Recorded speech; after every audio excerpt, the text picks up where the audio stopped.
Sicuramente un'esperienza molto bella, nel senso che non avviene molte volte di fare queste esperienze.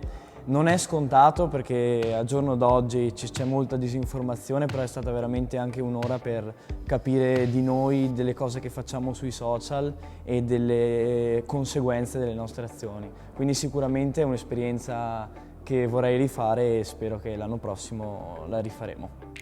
Anche quest'anno ho affrontato un po' il tema della stimolazione del pensiero critico nei ragazzi, lo abbiamo fatto in una modalità assolutamente non frontale, molto interattiva e coinvolgente, e devo dire che anche quest'anno i ragazzi hanno dato una risposta estremamente positiva. Interessante l'incontro con la classe terza da parte del dottor Giordani, in quanto ha posto alla classe dei quesiti problem solving sullo spirito critico in relazione ai social media, portandoli a una riflessione costante su quale atteggiamento o comportamento da poter attivare nei social per evitare di essere indirizzati o manipolati dal punto di vista informativo.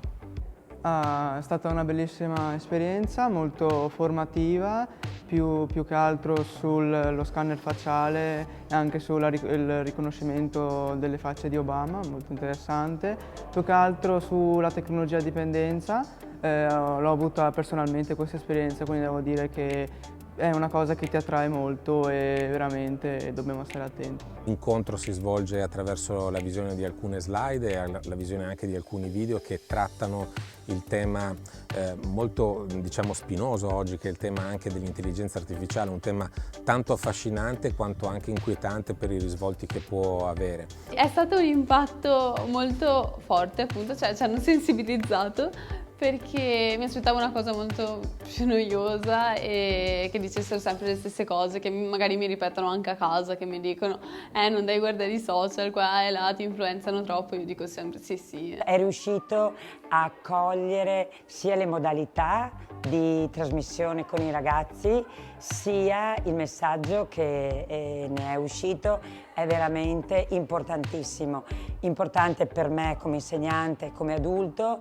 e fondamentale per loro. È stato un incontro particolarmente importante perché lo scopo principale era quello di stimolare appunto il senso critico, una cosa che è stata svolta perfettamente tramite l'integrazione di vari servizi, di varie indagini su sia una cosa molto importante di cui si parla poco, i deepfake, e poi soprattutto anche sul discorso degli algoritmi, per esempio di piattaforme come Instagram e TikTok. Hanno proprio dimostrato quanto un algoritmo ci possa influenzare. Infatti durante questo incontro mi sono chiesta più di una volta, ma se non ci fosse TikTok, se non ci fosse Instagram, se io non mi fossi mai iscritta a TikTok, cose così, io adesso avrei certi ideali che ho. Abbiamo parlato dei maggiori social media, quelli che utilizzano principalmente i ragazzi, quindi Instagram, TikTok, Snapchat.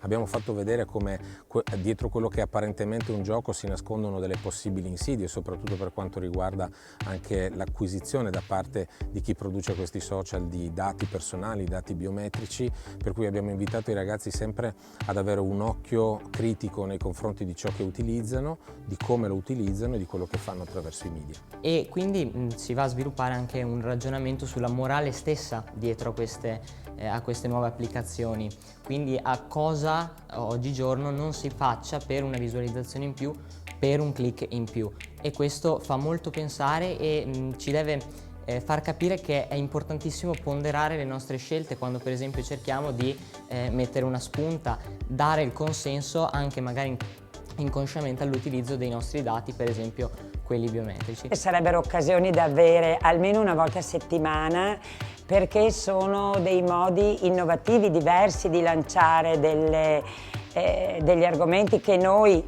anche come insegnanti ovviamente, portiamo avanti, ma queste sono didattiche che entrano e bucano in maniera diversa. Utilissimo, sono rimasti entusiasti in quanto hanno proprio capito di come approcciarsi a questi social senza essere dei passivi lettori o ascoltatori.